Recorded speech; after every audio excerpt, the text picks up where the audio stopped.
Welcome back. This video is part 2 in a series of tutorials teaching you how to use RT Shell from the basics to the advanced. By the end of the series, you'll be an RT Shell expert. We're going to be building on the example we started in the first video. If you haven't watched that yet, be sure to check it out in the playlist. You can download the example project we're using in the description if you want to follow along. In this video, we're going to be discussing customization of RT Shell, getting away from just using the defaults for everything. I'll show you how to customize how RT Shell behaves and how it looks, so you can get it fitting into your project perfectly. Something you may have noticed in our previous video is that when RT Shell is open, you can still move your character around in the game.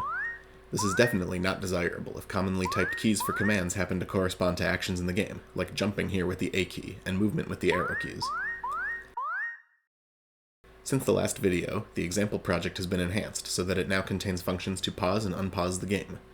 Conveniently, RT Shell has parameters open function and close function, which can be used to call certain functions whenever the shell is opened or closed. We're going to configure RT Shell to call pause when it is opened and unpause when it is closed.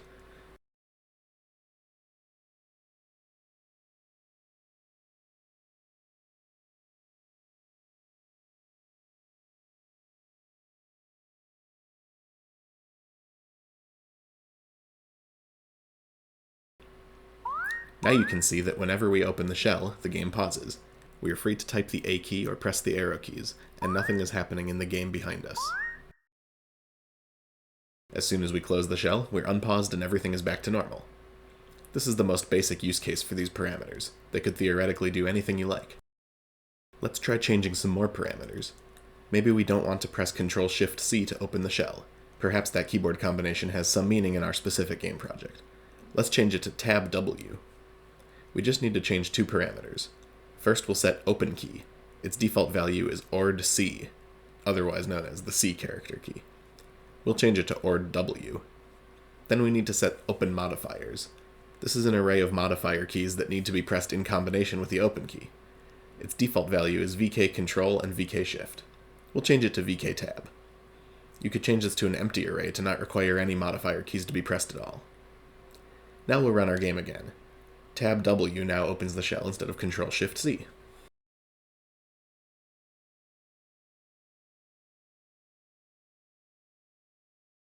Finally, let's get into visual customization. RT Shell has a lot of good visual options for you to play with to make the shell fit in well with your specific game. Since most of the action in our example takes place in the lower half of the screen, let's change the shell's anchor position to the top. We'll set shell.screenAnchorPointV to the string top. Next, let's change the color and some other properties to get a unique look. Note that specifying colors with this CSS style hex value will only work in GameMaker 2022.2.0 and newer. In older versions, you'll have to use something like Make Color RGB. Now you can see our shell is looking a bit more personal. There are even more customization options coming in a future RT Shell release. We'll talk about those in a later video. And that's it for this video. I know it's slightly short, but customization in RT Shell is just that simple. A full list of the variables you can set to customize RT Shell is on the GitHub README, which is linked in the description below as well. In the next video, we'll be exploring script metadata, so you can start taking advantage of RT Shell's powerful autocomplete features. Make sure you subscribe and click on the bell so you can get notified about future tutorial videos. Links to download this example project and links to RT Shell in the GameMaker Marketplace and elsewhere are all in the description. If you need any help with RT Shell, feel free to ask in the comments below, or find me on Twitter at DaikonSoftware or at NickAVV. Thank you for watching, and happy game making!